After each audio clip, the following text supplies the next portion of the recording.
or she had a cat here.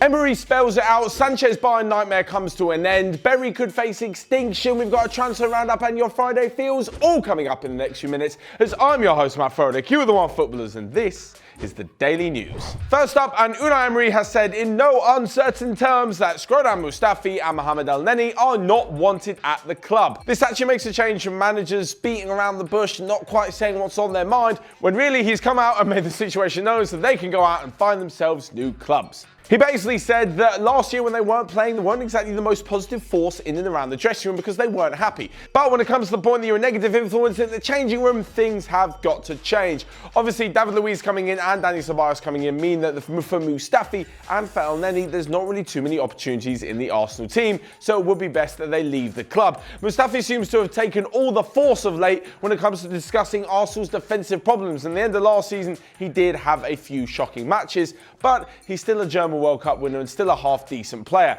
As for where he'll actually end up, who knows, but it doesn't look like he'll be staying in the Premier League. Both players, of course, haven't been in the squad for the first 2 games of the season and won't be in the squad either, as Arsenal travel to Anfield on Saturday to take on a very difficult Liverpool side, and they definitely don't need defensive errors in their team for that match. But moving on from the Premier League to the Bundesliga, where Renato Sanches is finally leaving Bayern Munich. This time for Lille. For around 25 million euros plus a few bonuses, the French runners-up are getting a brilliant midfielder who just has not had his opportunity to shine.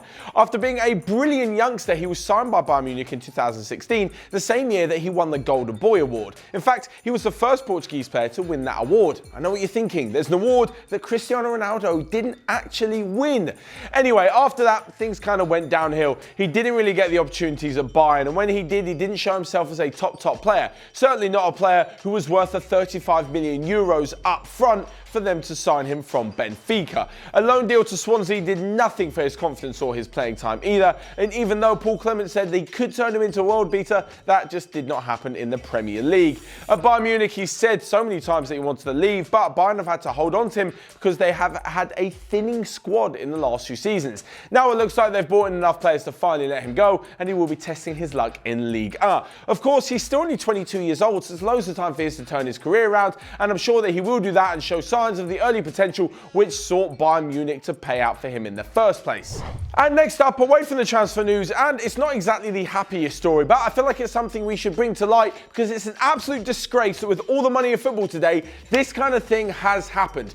In League 1, Bury are just hours away from going into extinction. One of the oldest football clubs in England is going to cease to exist because of terrible management. Current chairman Steve Dale was basically just pissed around with the club, rejected offers that could have saved them, and now with hours to go, he's saying there is some interest, but for all intents and purposes, it's just too late. Loads of the Bury players haven't been paid in months, neither of the staff, but unbelievably, at the end of last season, they managed to achieve promotion from League 2 to League 1. But the start of the season has seen them left with just 10 players in their squad, and they've had every league match cancelled or postponed in the first few weeks. It looks like, unfortunately, it will be the end for a club, and as I mentioned before, there is so much money in football nowadays. The Premier League, even down to the Championship. So for a League 1 team to completely go bankrupt and have no money left, well, that's pretty disgraceful. I think the Football League is to blame and the chairman is to blame, and even if someone can come in, it would just mean such a massive deal for the club, for the fans, and everyone who stuck with Bury along the way. For rival fans, I know you're going to say,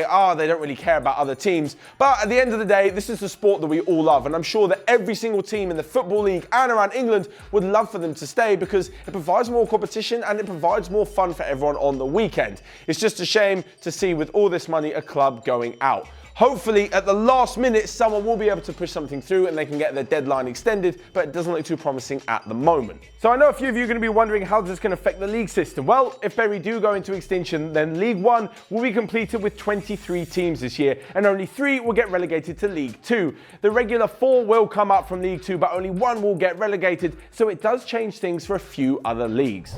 So I know most of you won't have ever heard of Bury or even care much about that story, but it's just something we've got to mention in the footballing world. But we will get on to the transfer roundup now anyway.